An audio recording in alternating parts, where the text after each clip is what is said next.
Isa ang patay, 2 sugatan matapos mabangga at magulungan ng truck ang isang motorsiklo sa Rodriguez, Rizal. Depensa ng driver ng truck, hindi niya nakita ang nag-overtake na motorsiklo.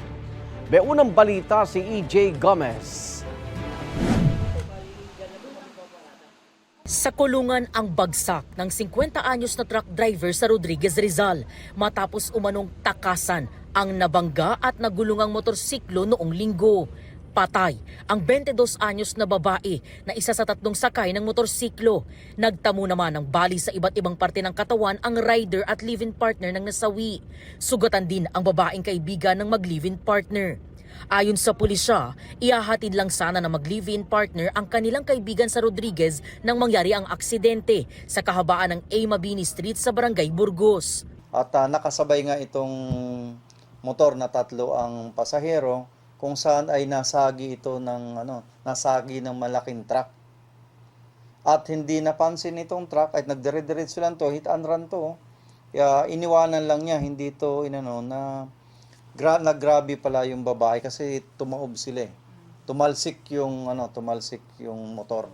Base sa impormasyon mula sa isang saksi sa aksidente, naaresto ang tumakas na truck driver. May nagsumbong doon sa kamag-anakan na yung truck na involved doon sa hit and run nasa may barangay Manggahan. Hindi naman na nag-resist yung suspect.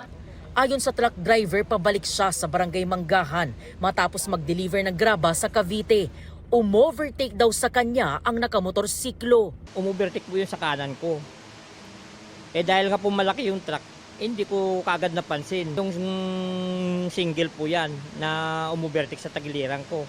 Nung pagtingin ko lang sa side mirror ko, nakita ko lang na nabuwal na, kaya nga umiwas ako. May isa na po, bali 2 lang po nakita ko, yung isa pala nakapasok na sa truck.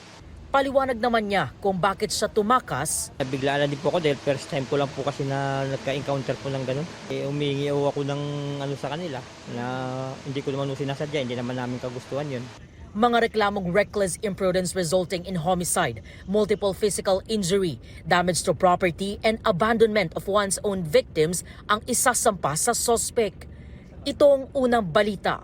EJ Gomez para sa GMA Integrated News.